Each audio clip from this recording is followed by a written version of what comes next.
नारळी पौर्णिमा म्हणजेच कोळी बांधवांच्या उत्साहाचा आणि आपल्या समृद्ध परंपरा जपण्याचा सण.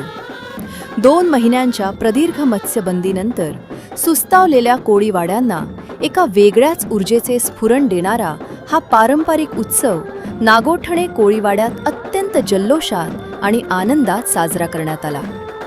पारंपरिक वाद्यांच्या गजरात आणि दर्या देवता की जयच्या घोषात नागोठण्यातून भव्य मिरवणूक काढण्यात आली.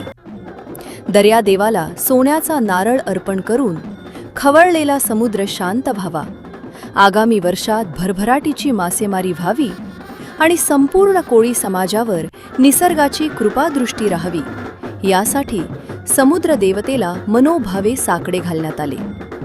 या सोहळ्यामुळे नागोठणे परिसरातील कोळीवाड्यात पारंपरिक संस्कृतीचा अनोखा संगम आणि आनंदाचे वातावरण पाहायला मिळाले.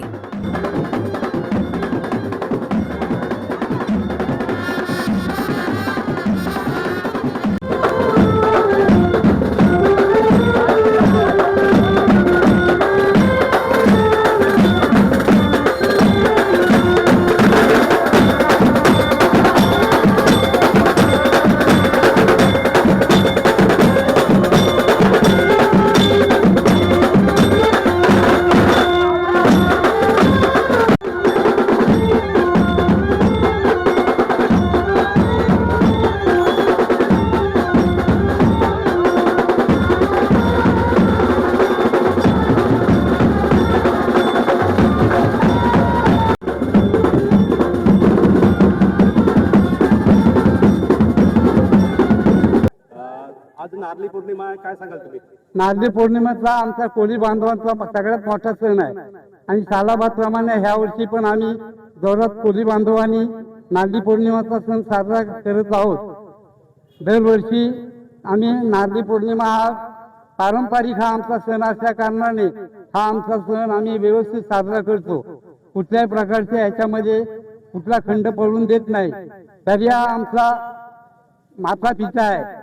दर्यावरचीच आमच्या कोळी बांधवांचा उपजीविका असते आणि दर्या सागराला आम्ही सालाबादप्रमाणे नारळ देऊन दर्या उसळलेला असतो, त्याला शांत करत असतो.